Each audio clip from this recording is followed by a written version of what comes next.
ओम नमः शिवाय। स्वागत है आपका भक्ति टाइम चैनल पर, जहां मिलती है शांति, ज्ञान और भक्ति की दिव्य शक्ति।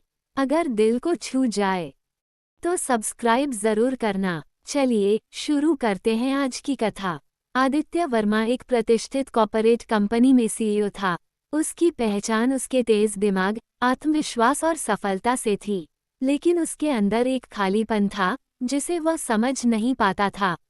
बचपन में आदित्य का जीवन भक्ति और पूजा से जुड़ा था। उसकी दादी रोज सुबह श्रीराम चालीसा का पाठ करती थीं और उसे रामायण की कहानियां सुनाती थीं।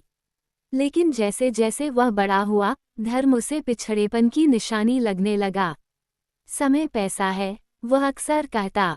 आरती, पूजा, व्रत ये सब समय की बर्बादी है। पैसा आया, प्रसिद्धि मिली, लेकिन संतोष नहीं। रातों की नींद गायब थी।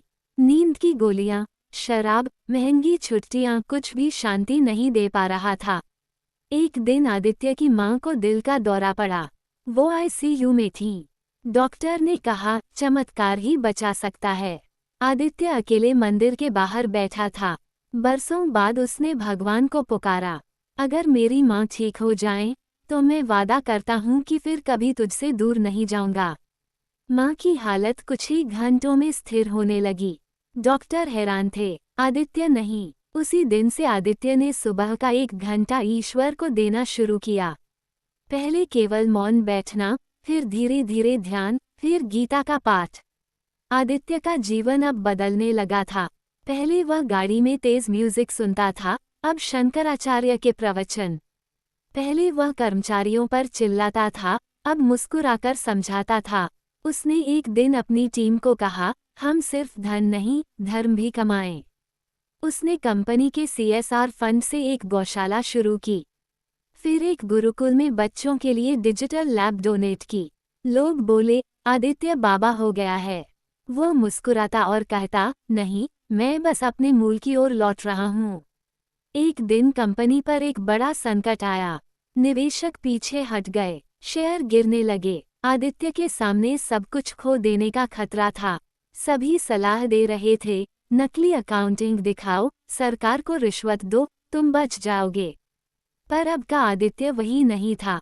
उसने कहा, अगर मैंने सच का साथ छोड़ा तो फिर उस परमात्मा से क्या मुंह दिखाऊंगा जिसने मेरी मां को जीवन दिया। उसने सब खुलासा किया, ईमानदारी से।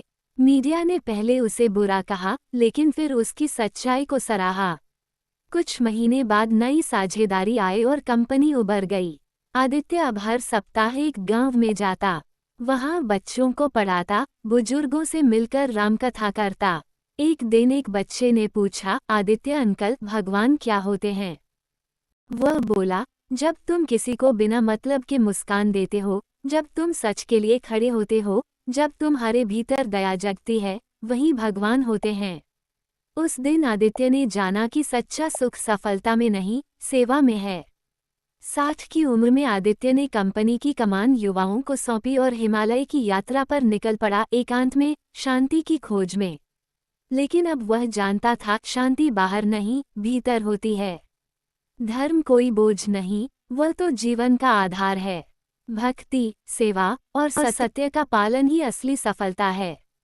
भले ही हम दुनिया की दौड़ में पीछे हों, लेकिन अगर अंत में मन शांत हो तो वही असली विजय है। अगर ये कहानी आपके दिल को छू गई हो तो इसे एक बार जय श्री राम लिखकर कमेंट करें और किसी ऐसे व्यक्ति तक जरूर पहुंचाएं जिसे इस समय प्रेरणा, शांति या भक्ति की जरूरत है। सब्सक्राइब करें भक्ति टाइम को, हर दिन ऐसी ही एक नई रोशनी, एक नई सीख के लिए। धन्यवाद। हर हर महादेव।